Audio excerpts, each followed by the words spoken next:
Hello, and I want to welcome you to Office 2013 MIS 1050 at Northwood University. This course is Microsoft 2013.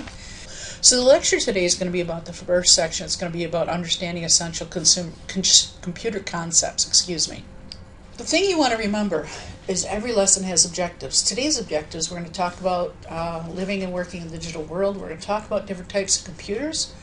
We're going to make sure that you understand how to identify computer components.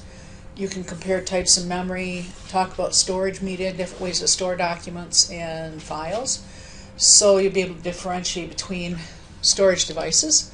We're going to talk about output devices, which include things such as the printer, screen, things like that. We're going to describe data communications.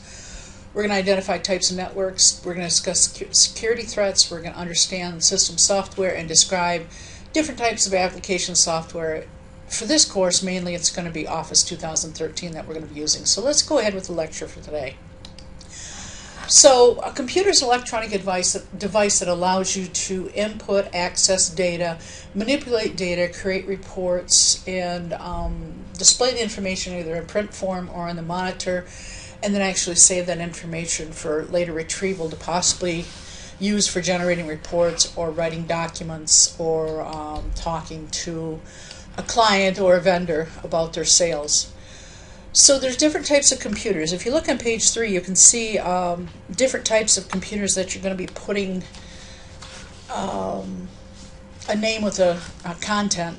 You've got desktops and laptops. You've got sub-notebooks, which are ultra-portables or mini laptops, such as the new Surfaces. You've got some of the Chromebooks. And then you have tablets, such as the iPad, the Kindle, and there's a Samsung tablet, different kinds of tablets that are out there. There's also handhelds that can be used to access data and that function very similarly to computers, and that would be your smartphones, your MP3 players, and also there are still mainframe and supercomputers out there that are used within businesses to hold data and to allow access to data. SAP is handled on a mainframe. You have basically what you have when you access SAP through your local computers. Basically, you're generating a dumb terminal to access the central computer that holds all the SAP data. Computer generally has a CPU or a main computing module. It has usually a display, keyboard, and a mouse usually to access it. Handheld computers are smaller computers. They don't necessarily always have the same capacity as desktops, but nowadays there are actually some laptops that are a lot more powerful than a desktop computer. And then, like I said, mainframes and supercomputers are definitely a lot more powerful, can do a lot more things. Now, when you're looking at a laptop computer, we all know they're hinged, and you've got the display in the top portion. The bottom portion is a keyboard. It's powered by disposable, rechargeable batteries that you plug into the wall, and then you have up to an hour to 8 to 10 hours worth of charge on your batteries to be able to use the laptop without being connected to power. Your tablets, they're thin computers. There's a lot of power inside a tablet, but there's no external keyboard or mouse unless you add one to it. You interact with a touchscreen or a stylus, and you can actually add keyboards to it. They're great for surfing the web, checking email. You can actually do a lot of projects on a tablet nowadays, and I've got a couple tablets that I use for work, different types, different sizes. I own a Kindle, and then I have iPads for work that I use. And then your smartphones. I find it amazing to believe that my smartphone has more RAM, has more memory, and a faster processor than my first IBM PC2 had back in the 80s when I bought my first computer. It's really quite daunting to think how far computing has come over the years. Here's your mainframe. It's a picture like was in the textbook. And they're used by institutions, they're used by businesses, corporations. In my case, I work for an educational institution. They have a large mainframe that controls the SAP software that we use to access student records. So in order to identify computer system components, there's two different things basically that go into a computer. There's hardware, which is the actual components that do the calculations, that you input the data, that you view, and then there's the software or content that's put in via disk or preloaded or downloaded that actually helps your computer do the operations, the calculations that it needs to do for whatever you're doing. The architecture configuration is the design of the computer or the construction of the computer. It's actually not only the way the computer is put together, but it's also can be, you've got to look at operating systems. You've got to look at the whether it is a PC or a Mac, the way that it's designed, whether it's a laptop, desktop, tablet, etc., would be your architecture configuration. And the specifications are the actual technical details about all the hardware components, such as how much RAM the computer has, how fast the processor speed is, the video graphics card, how strong and how big of a resolution it has for that. So the specifications can vary from machine to machine, and sometimes you can buy a machine with one plan for components, and before your machine has been shipped, in the old days, let's rephrase that, they may have changed processors or got a faster speed processor or a better RAM. The specifics might not be exactly what you expected when you ordered it. Now, when you're looking at system components, you're looking at data, and which are the numbers, figures, ones and zeros, the content that goes into the computer to be transformed, and then processing is what's going on that modifies the data. The motherboard is located inside the computer. That's the main electronic component of the computer. And on the motherboard you have several cards or slots. You have slots to put memory in. Your CPU or your computer processing unit is on there. You've got a video card, usually an audio card, and the cards that I'm referring to are removable circuits that can be inserted into slots in the motherboard and that do certain functions. So, another way to talk about the components of a computer system too is not only the hardware, but when we're talking about the software, we're talking about input, output, and the peripheral devices. Input is the data that you put into the computer. So you're working on an Excel spreadsheet and you're adding numbers in, or you're writing a Word document. That's input. Output is what you create from the input that you put into the computer. Say you'd write a letter. The output is the letter that shows on the screen as you see it, and then also output would also be if you printed the letter or sent it digitally to someone else. Peripheral devices accomplish tasks via input or output. Peripheral device would be like a keyboard and a mouse what you'd use for input, and then a printer and a screen would be your output devices where you'd actually see your content.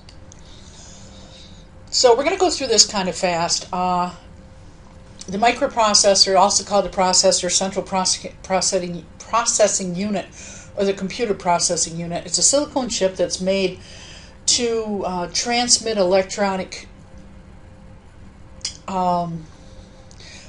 signals, electronic data, where a computer only computes, all data is made of zeros and ones. It's either on or off, yes or no. So, and the silicone chip transfers that electronic data quickly, microseconds, quickly to handle data. And the speed of that processing unit is determined by the clock speed, the size of bit and byte that it'll process, and how fast it will allow that data to go through that electronic module and come out the other end manipulated. There's a couple different types of memory. Well, there's many types of memory, but inside the computer you're going to have random access memory, which is the RAM, or you're going to have ROM memory, the read-only memory. Now, you've got random access memory is a type of memory that's going to hold the information while the computer's on. When you shut your computer down, the random access memory is going to lose whatever's stored in it. So that's temporary storage. It's also called volatile memory, and it also has a specific capacity, like 2 gigabytes, 4 gigabytes, in a certain size. The cache memory holds temporary storage of information that's critical for the computer's operation, and it stores it until it's needed, and then it may swap it out. Virtual memory space on the storage hard drive that actually simulates RAM, and it runs while the computer's running, and it basically swaps data in and out to keep the computer running.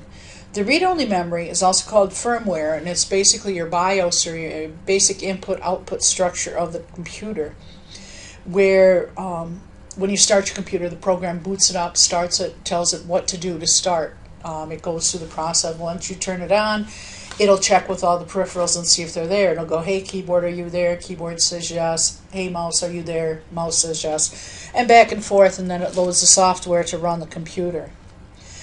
And then the complementary metal oxide semiconductor memory, it's a chip on the motherboard that stores the date and time. It's permanent storage that's not connected to the ROM. It's not connected to cache or virtual memory. It's a separate storage spot that keeps the important information that the computer needs before it even boots, to identify it as this is a computer that's operating on this version of DOS or this version of operating system, and today's date is this and the time is this, and let's get started. Okay, and then other types of memory that you can talk about is external memory.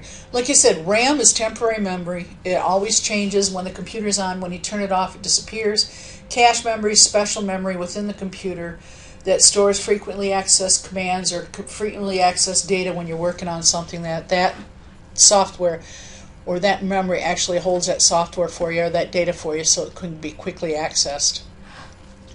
Here we go through some more slides on virtual memories, extra memory that simulates RAM if it's needed. And then let's go on to the next slide. So we've got three types of storage media. We've got magnetic storage media, which definitely would be your hard drive as a magnetic storage media. In the old days when computers used floppy disks, those were magnetic storage media. My first computer used a cassette tape, which was a magnetic storage media. You've got optical storage devices such as CDs and DVDs that actually burn the image onto a plastic disc. And then you have flash memory, which is basically memory that stores something that you send to it as an electronic file, and it basically burns into the flash memory as a temporary or permanent storage. So hard disks are several spinning platters that are inside your hard drive in the computer, and you can hear, or if you see them, you actually have an arm that reads through the disks, that one arm on each disk to read the data.